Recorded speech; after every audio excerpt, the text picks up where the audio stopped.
Hi, I'm Daniel Thornton, Head of Music and Creative Arts here at AC.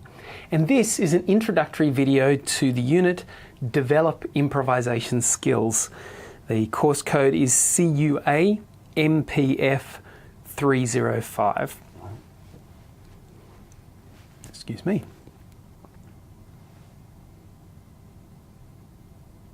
Hi, my name is Daniel Thornton and I'm the Head of Music and Creative Arts here at AC.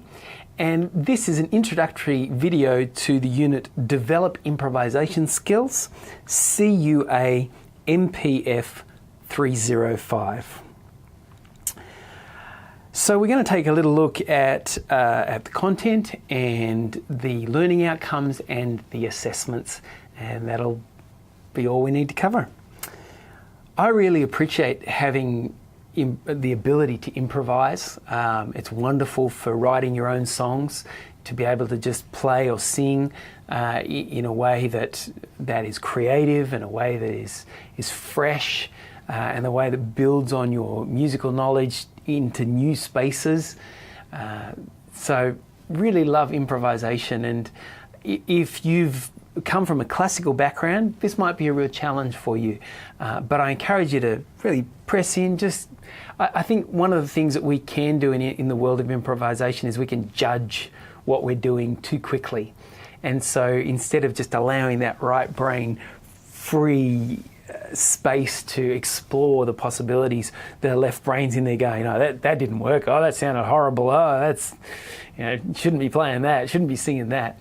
And so part of this, as much as there's a skill set to be learned, there's also a mindset to be learned, an understanding of how to function creatively and with parameters and still allowing that kind of critical engagement with what we're improvising. So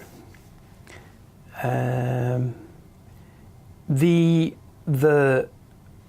content is very much just kind of building up on the elements of music. So starting with rhythm, simple rhythms, starting with, and then sort of expanding those to include different time signatures, to include different kind of genres like swing and complex rhythms.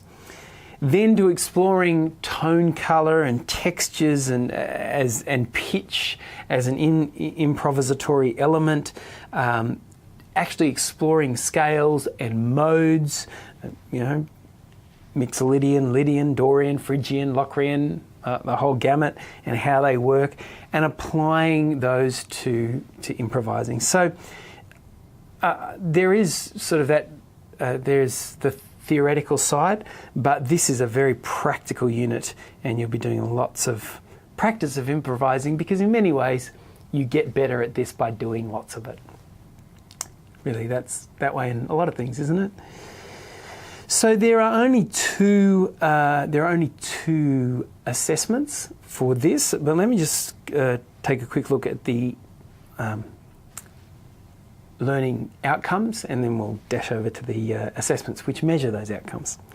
So one is apply music knowledge to improvisation. So again, that's the theoretical side. That's understanding what elements you've got to be able to work with and how they might function in improvising on your instrument or vocally.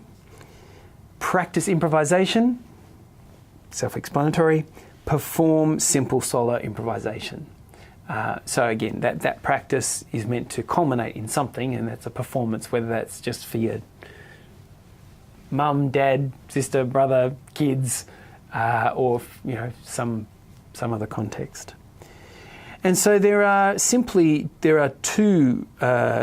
assessments. One are the formative solo performances, and that is effectively your practice. That's just you every week improvising, and some of those will need to be captured on video and submitted as a part of that assessment. And then that comes to a culmination in the second assessment, which is a summative solo performance. And so all of that work that you've done on perhaps exploring rhythm in improvisation, or perhaps exploring harmony in improvisation, or perhaps exploring different modes, then comes to a head where you make something up on the spot, vocally or instrumentally, and that becomes your summative solo performance. So a pretty simple unit. Certainly some of you who have, that's the way you've learnt your instrument, by improvising, you might go, oh, this is a walk in the park, it's easy. Don't let that stop you from continuing to press forward in those skills and to constantly create a wider pool where you can resource yourself from, to be more creative, to be more spontaneous, to be more interesting in what you're doing. Enjoy the unit.